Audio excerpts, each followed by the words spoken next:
Hello everyone, my name is Miserable, and I'm back with an update on Story of Seasons, Pioneers of Olive Town. A few new and returning features have been revealed, as well as all of the marriage candidates.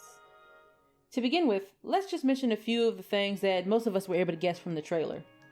We're going to be starting our farm from scratch, and all we have to begin with is a small plot of land, a tent, and a broken down old hut.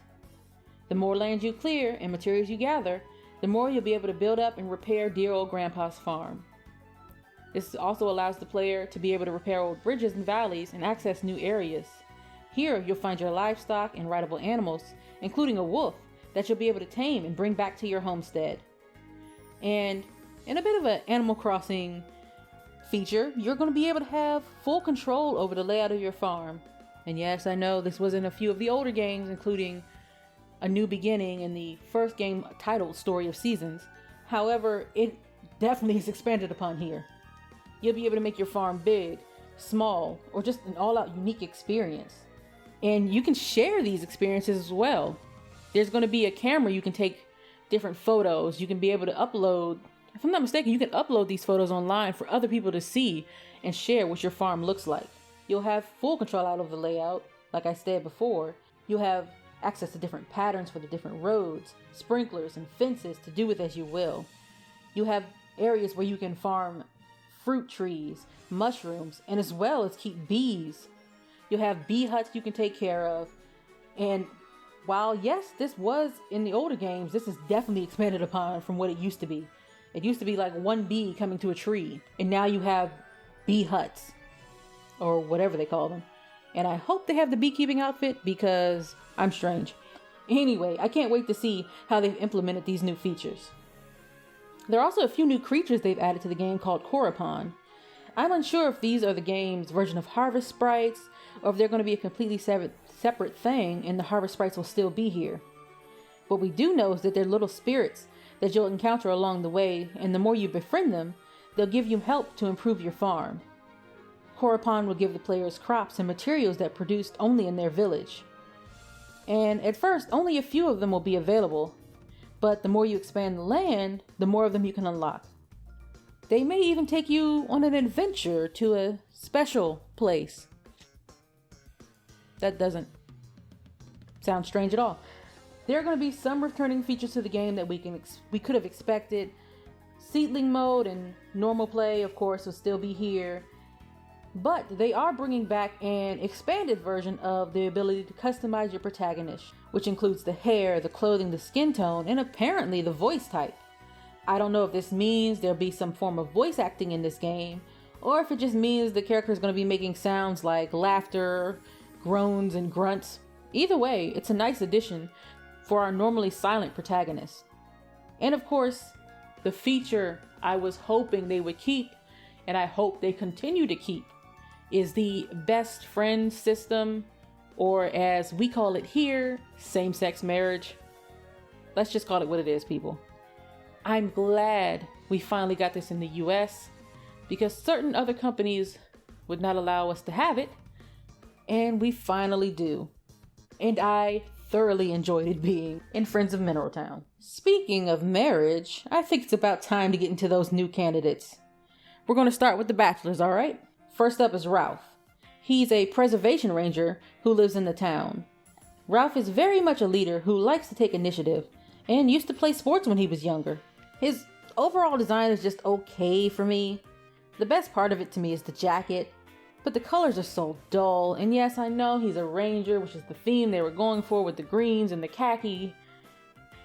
It's just too plain. I'm sure there are people who are definitely going to like him, but he's just a bit too basic for me. Next, we have Jack, who has the unfortunate distinction of reminding me of a character that I dislike a lot from this franchise, which would be Rock from the A Wonderful Life games. He even has the lazy personality and the lack of motivation. He has the same hairstyle, the same eye color, the same hair color, but hey, at the very least, he actually seems to care about his town a lot. He likes to help others and is always thinking of ways that he can help to assist his town. This makes him much better in my book. Still a bit plain, but it fits his laid-back attitude. Still wanted a bit more? which hopefully, well, not even hopefully, which we know we will get with some of the others, including Diamond. He's the town's stereotypical bad boy. He rides motorcycles, has a rude attitude, and a very blunt personality. But he's got that soft spot for the stars, and he likes to show a romantic side of himself. And like I said, this is the design where I really started liking him. The all black leather with the purple shirt and a little bit of white to give a little bit of breakup in there. The shaggy and spiky hair just adds to the bad boy image, which I admit I like. Yeah, it stands out to me. Now we've got Emilio, a comedic fisherman who loves the sea and always wants to live by it. His clothing is so ugly that I like it. I was asking for more color and it got a bit too much here.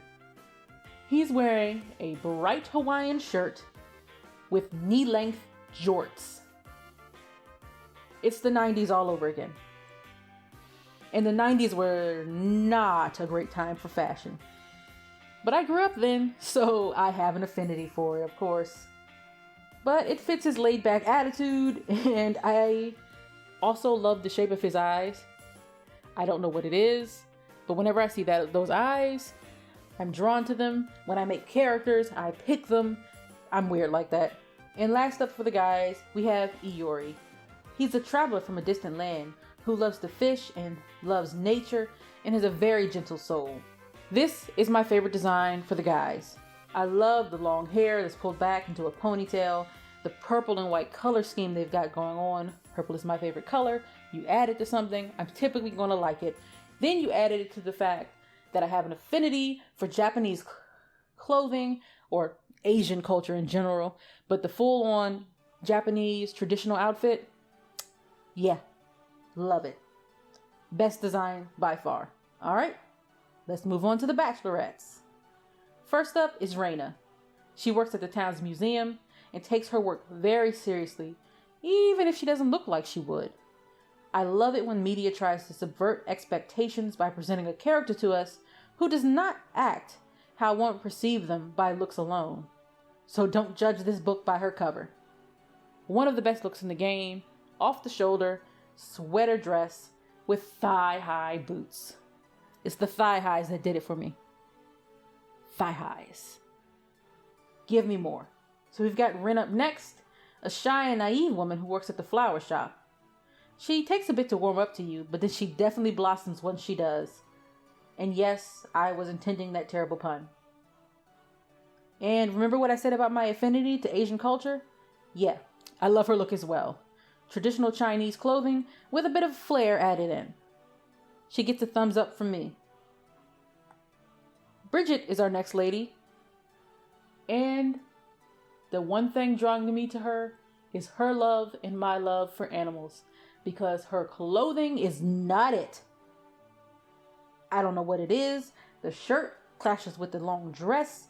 The colors don't work for me. Let's just say they always have to add one character who looks real basic. And she is it. And Ralph is it. But it's her personality, her sweet nature, and her positivity that draws me to her. Because girl, your clothes don't do it. Next, we've got Blaire. A young girl from the city who works at the bistro. She's always cheerful and has big dreams of one day becoming a star. Her look I love. I don't really know how to describe it very well, but the colors just match and flow so well, and they give off this cheery and positive vibe, which I guess works with her personality because she's supposed to be cheery. But then again, so is Bridget, and she looks dull. So, we'll see where that goes. And lastly, we've got my favorite of the Bachelorettes, Laura. She's going to be the tour guide of Olive Town and very possibly the one who greets you when you get there. She's very reliable and family-oriented. She helps to take care of her very sickly father. I also love character designs for females where they're a bit of a tomboy but still have a feminine flair as well. I'll admit, I love full-on tomboy as well. Nami. Bring her back, please. Nami. But back on to Laura. Yes, the tomboyish look with a bit of feminine flair. It's the darker skin tone. When you share my skin tone sometimes, I just love it. The colorful look to her clothes, which is not overpowering. It's the messy hair pulled back into that messy braid. The overall look, It just calls to me. I don't know what it is. I don't know how to describe clothing. I'm not into fashion, despite how much I can describe how much I do and do not like some of them. Well, that's going to be it for the marriage candidates today, guys. I'm all over the place. I'm sorry. I just know I won't be able to pick someone until I see more of their personality in game, and I'm definitely looking forward to it. So, have you guys been able to make a choice yet? Do you have a front runner? And what are some of the features that you hope to see in this game? Comment below and let me know. Also be sure to sub for more updates if you like what you heard here. Thanks guys. Bye.